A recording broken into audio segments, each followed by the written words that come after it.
Money, facilities, coaching, the usual problems.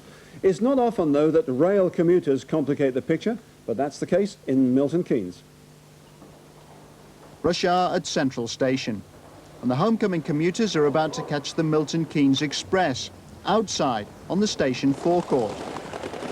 Roller skaters Alison and Richard Hartley have got council permission to train here while they prepare for the British Speed Championships and the World Games, the alternative Olympics, at Crystal Palace next month.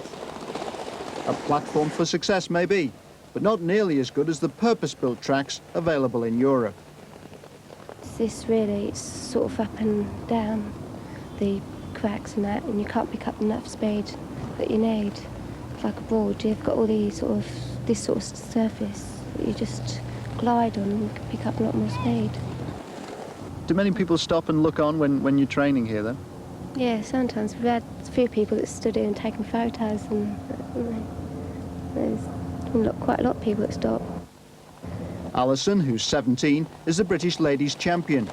She was 5th in the European Championship and is currently ranked just outside the world top 10, competing in races from 300 metres up to 3,000 metres.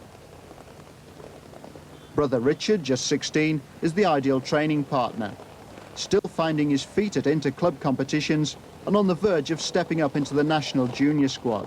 Let's have a good sprint, come on! And keeping it in the family, Father Brian, a former British champion who's now their coach. It's not just a question of a pair of roller skates on your feet and away you go. It's technique, knowledge, and the ability to be able to read someone else's mind. Like cycle racing is the same thing. If they're going to sprint, are you going to be able to go with them? If you go to the front, are you going to burn yourself out? But what price success? Different wheels are needed for different surfaces and cost between £40 and £50 a set.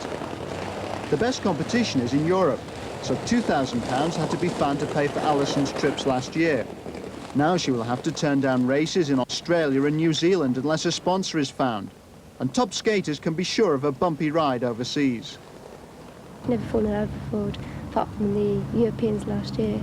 I went up the inside for placing on the last lap, and the two Italians, because I'd beaten them on some of the other races, just pulled me out, and it was over. I pulled all my veins out in my legs. You have to pay. That's the sport for tonight. Christine.